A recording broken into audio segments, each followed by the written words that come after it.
What's up everyone, welcome back to Workshop Rebuild. In today's video, I'll be looking at the BMW R60/5 front suspension. I'll be dismantling it, and then after that, I'll be rebuilding it. So I have everything set up on this table over here. I'll grab some tools and I'll start with the disassembly.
So it's the next day over here in the shop, and behind me on this table, I got all the parts cleaned up and ready for the assembly process. I have certain tools and products laid out for the rebuild, and I also have some brand new parts which I'll share with you guys in just a second.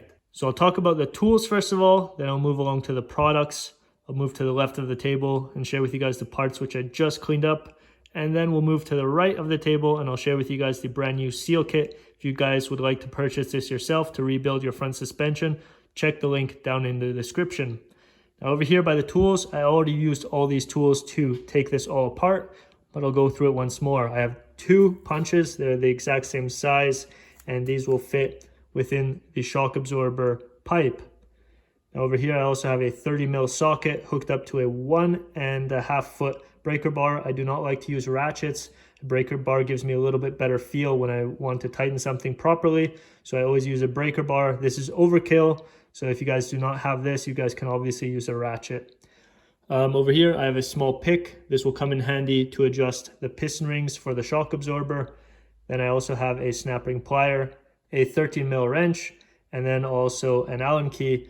And these 2 tools will work together once I have to tighten the bottom shock absorber to the bottom nut of the fork leg. So those are the tools that I'll be using. And then moving along to the products, I will be using thread lock Loctite, and this is by Permatex, but if you need some Loctite, you'll find that in the description as well. I'll be using assembly grease. The only reason I'll be using this is to lube up the double lip seal, which is right there. I always like to lube them up before I assemble them because I do not know how long they've been sitting in a warehouse. So I always choose assembly grease for double lip seals. Now over here, I also have shim stock. This is something you might not have, but this is a very thin piece of metal and it's called shim stock. This right here is 2/1000 of an inch. I believe they only come in rolls, but maybe they come in sheets as well. I will be using this to install the shock absorber because you have to compress the piston ring somehow to assemble it inside of the fork tube. There is a special tool that they make, which is a taper, an internal taper, and you can actually fit the shock absorber and the piston rings into the tube, but I do not have that tool, so I will be using the shim stock, and I'll share that with you guys later on in this video. I also have a little bit of oil right here. This is actually the used oil that came out of these 2 front shock absorbers. Now over time, the sediment has fallen down to the bottom, and I will be using a little bit of that top oil just to reassemble some of these parts. So I'll talk about the cleaned up parts right now, and I'll start with the fork tube. You really want to check the outside diameter of this tube as well as the inside diameter. The outside diameter will ride within the fork leg, which is this part right here. And if there's any scoring, any scratches, any dents along this outside diameter, you could cause damage to the inside diameter of your fork leg. So you really want to make sure your outside diameter is still in great condition. The inside diameter will accommodate your piston of your shock absorber, and you have to make sure that's also in great condition. If you have any wear within this part or on the outside of this part, you will have to replace it. Now another thing what's really important is that you check the runout of this shaft. So you're going to place this between 2 V-blocks and you're going to turn it 360 degrees and place your dial gauge directly in the middle. The runout has to be between 0.1 millimeters or 0.004 inches, which is 4/1000 of an inch. This shaft right here is under 1/1000 of an inch, which means I can reuse this. Now, speaking of the fork leg, I said the inside diameter is very important. When we look down in here, you will see a shiny surface that has been machined, as well as on the top here, closer to the top, that has also been machined. It's really important that those 2 surfaces are also in very good condition because those 2 surfaces will accommodate this fork tube. Other than that, there's not much to say about this fork leg. On the very top, we will be inserting a double lip seal, and on the very bottom, I will be inserting this nut. Now I'm going to speak about this nut right here and all these components which are in line. The way I have everything laid out is in line, and this is the way it will be reassembled. Now, like I said, this nut will actually thread into the bottom of the fork leg, and that's why there is a big external thread. Now on the inside, it will accommodate a bumper or a buffer on the very bottom, and that's why the bottom also has a slight radius. What's really important on this part is that you clean it up properly, so all your shoulders and surfaces, like this one right here, or the one inside, so this flat surface on the inside, are perfectly clean and that you do not have any damage. Another thing, you really want to make sure your inside surface right here is also perfectly clean, because all those shoulder and surfaces will have a seal on them, and the outside surface will also accommodate a lock washer and a nut. This bore right here will accommodate this part, which belongs to the shock absorber itself. As you can see, there's also a shoulder right on here, and that also has to be perfectly clean. We will be placing a crush washer on that, and will be placed right inside of this nut, just like that. I see other people using silicone on these parts right here, but I would never do that, because what's really important if you want to have a proper seal is that all your surfaces are just perfectly clean and that they're perfectly flat. That's the only way you'll have a proper seal, and you can get rid of your silicone and any of those other products. Now moving ahead, this part will also thread into the bottom of the shock absorber tube itself. Before I do that, I have to insert the ball bearing and the spring, which will lock the valve on the bottom end. Inside of this tube, you will see, I'm not sure if you can see it actually, but there is a seat for that ball bearing, which is this part right here. There's a seat inside, which is on this height right here.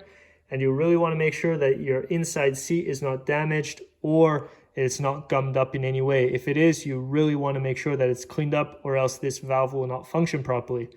Once the ball bearing and the spring are inserted, I can then tighten up this part inside of this tube, and I will be using Loctite on here. Next up, on this shock absorber, we also have a groove on the very top, which is this groove right here. We will be inserting 3 piston rings, and I will share that with you guys very soon. This top assembly can also be taken apart, but I did not do it because it's still in great condition.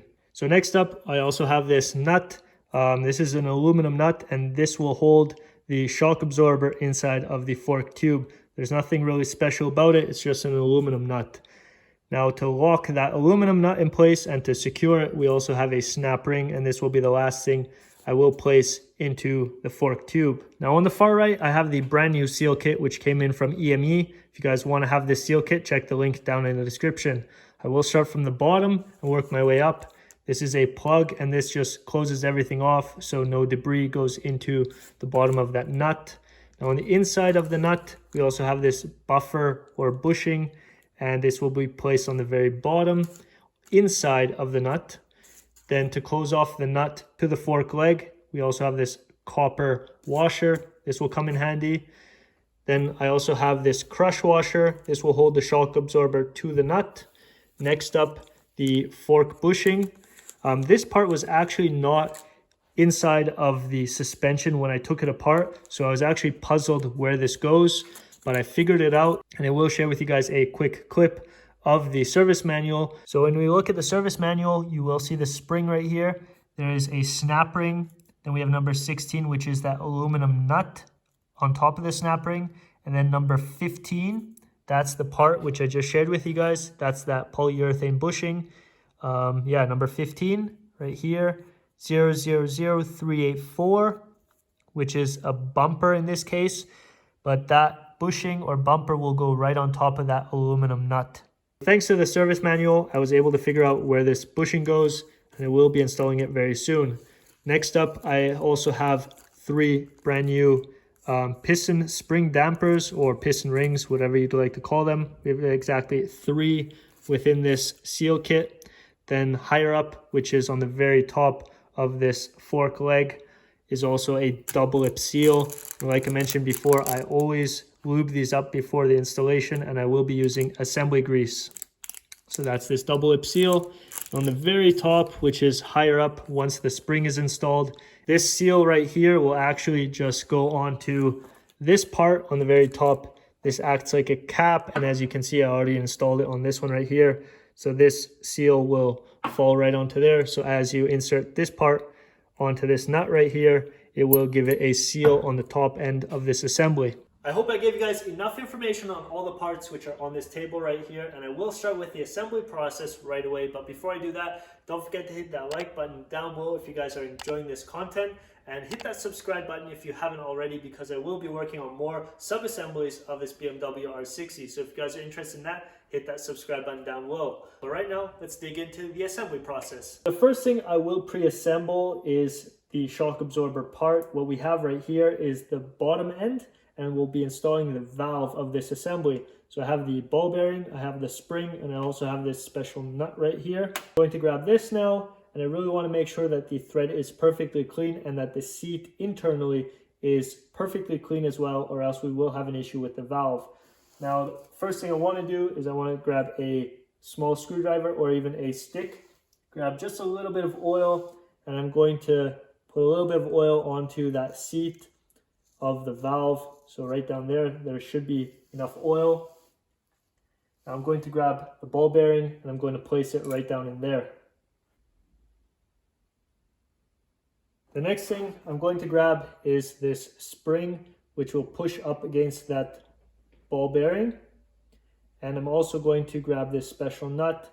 And what you really want to make sure is that the inside bore of this nut will also be going around the spring. You do not want to damage this spring because it is very small.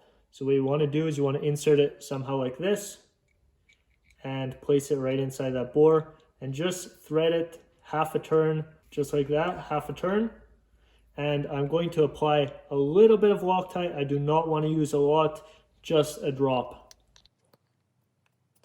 And now I can thread this into the housing, and as you will see, the ball bearing will actually go right into the seat. I hope you can see it through that little bore right there. And as we turn this in, it will compress the spring internally, so the ball bearing will touch on the valve seat. Just like that, it's placed. For the next step, I'm going to grab my 13mm wrench and these two punches. I'm going to place the first punch into the first bore, just like that, and then the second punch into the second bore, just like that. This is the way how I do it, and it actually worked on the disassembly, so I'm going to use it on the assembly process as well. Now, since I'm actually turning or tightening this in a clockwise rotation, I want to make sure that my first punch is actually on the ground or on the table, and this makes it much easier to tighten everything. So just like that, the punch is actually keeping everything in place, and now you can just tighten this up.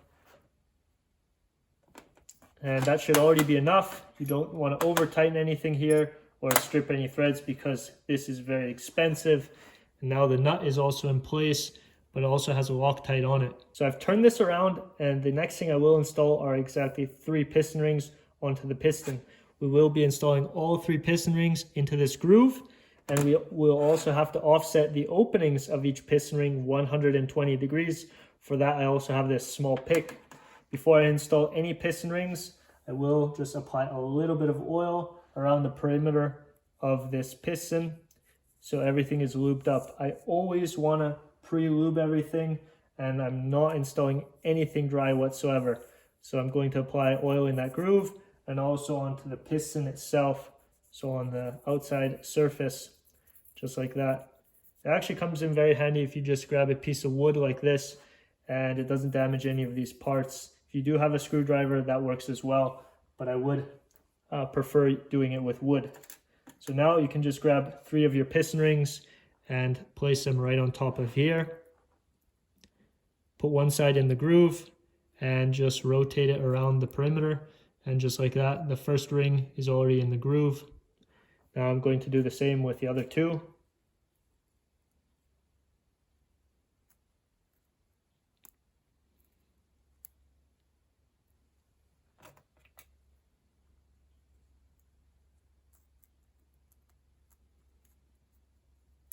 Okay, so all 3 piston rings are in the groove right now.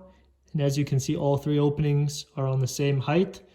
I'm going to leave the bottom one on this height, and then the other 2 are going to go 120 degrees apart. So one will be right here, one will be right here, and one will be right here.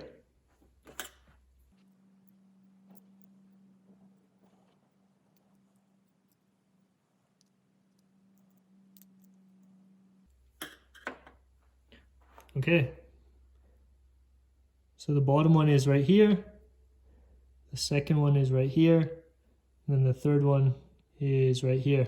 So this next step is a little bit trickier. What we will need to do is take the shock absorber piston and we will have to insert that into the fork tube itself right here. Now, since these piston rings are brand new, they have to be compressed to be inserted into the bottom of the fork tube. And for that, I will be using this shim stock. This is only 2/1000 of an inch, so there is enough clearance between the piston itself and the fork tube.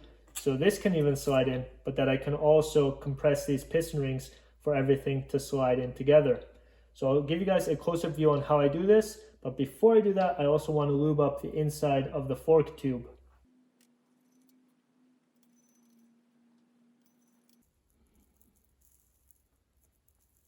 So the next thing we have to do is we have to take the shim stock and place it inside of the fork tube bore. And what I will do is I'm going to grab this and make it a little bit smaller than the inside diameter. And I'm going to place it right into there. I'm just going to let it expand and it will look just like this. Now what I want to do is I'm going to grab the piston itself. Going to double check that the openings are 120 degrees apart, and then I will proceed with the installation. Okay, I'm happy with that. I'm going to carefully install this inside of the bore of the shim stock. And now you can see the shim stock is actually opening up a little in the back, and you want to compress it around the piston.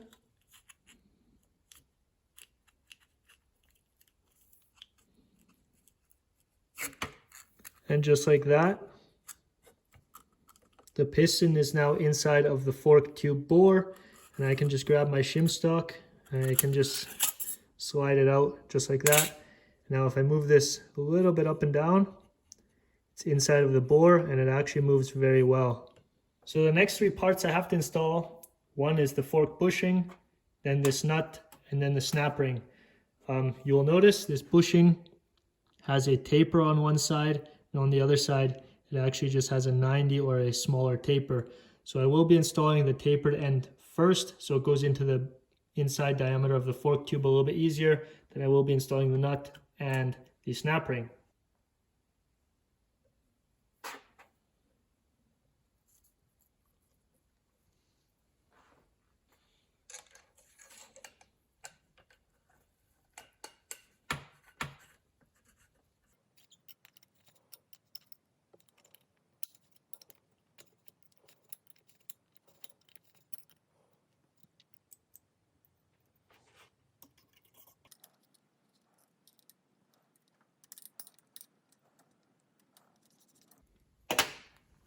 I've got the shock absorber inserted into the fork tube. The bushing, the nut, and the snap ring are all in place. And what I will do before I take the fork tube and insert it into the fork leg, I will grab the bottom end and I will just run it up to where it's about 2 inches on the bottom, because I do not want this part by any means touching the inside of the fork leg. This will just give me a security that I do not scuff up the inside of the fork leg. So what I can do right now is I can get the fork leg ready.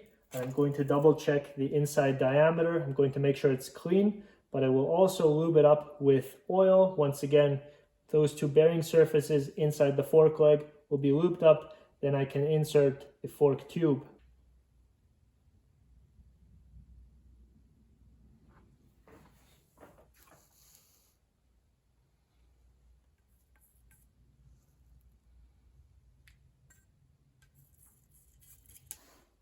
Going to grab the fork leg and the bottom end of the fork tube, and I will insert it just like this.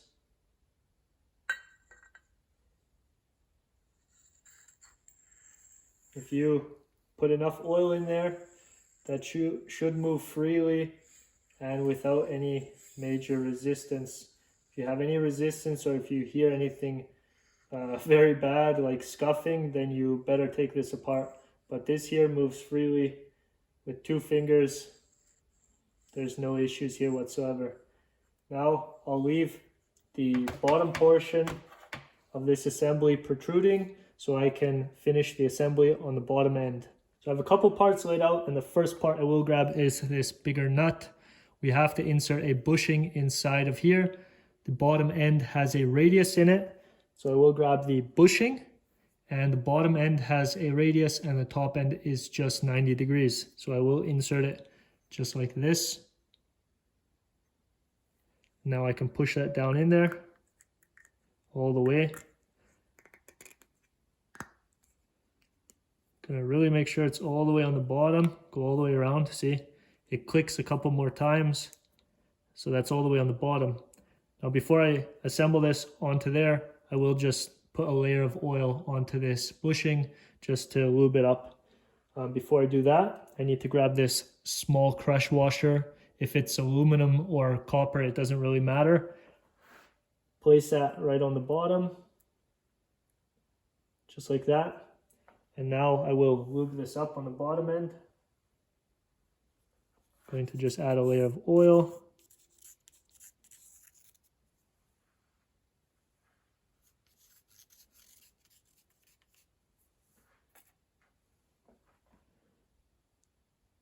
Just like that.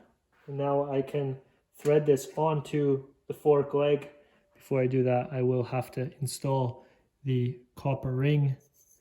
That fits right on there. And once again, make sure both surfaces on the fork leg and this shoulder that they're perfectly clean, or else you will have a leak over time. And just like that, I'm going to start threading this onto here.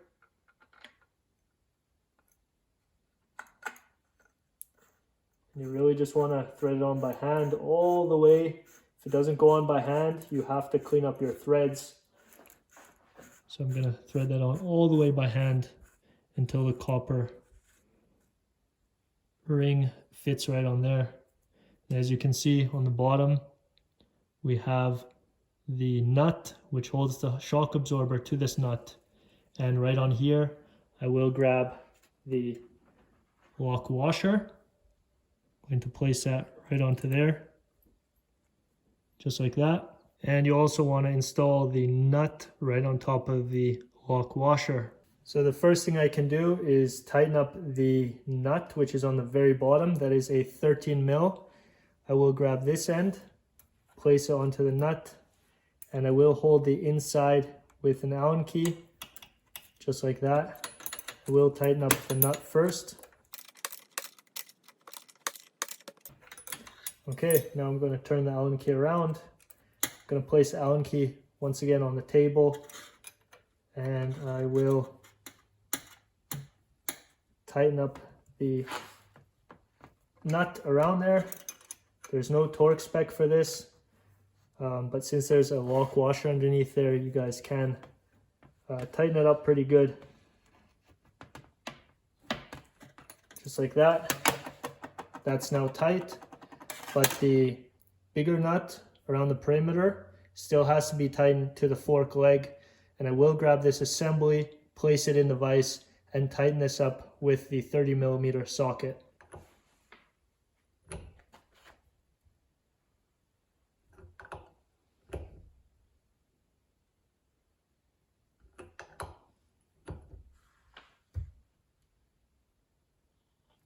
Since I'm already at the vise, I'm going to grab the double lip seal. I'm going to lube up the inside and insert this onto the top of the fork leg.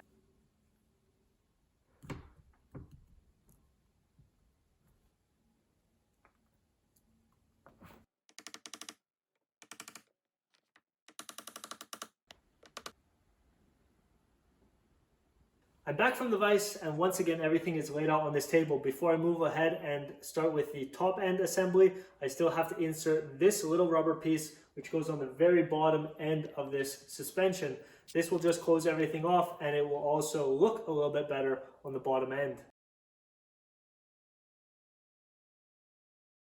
So with that rubber piece in place, I can finish the top end of this fork assembly. In today's video, I will not be assembling this back onto the fork yoke. I will leave that for another video because I am just working on sub-assemblies. Once I have those sub-assemblies finished, I will be putting everything back onto the main frame. So right now I'll share with you guys how to insert those main springs and finish off the top end. So over here on the table, I have the fully assembled bottom ends. I have 2 springs, which will be inserted from the top end. We have this spacer. This is made of aluminum. Then we have this nut. On the bottom end of the nut, we also have a washer. This washer will actually go up against the top yoke or the upper yoke.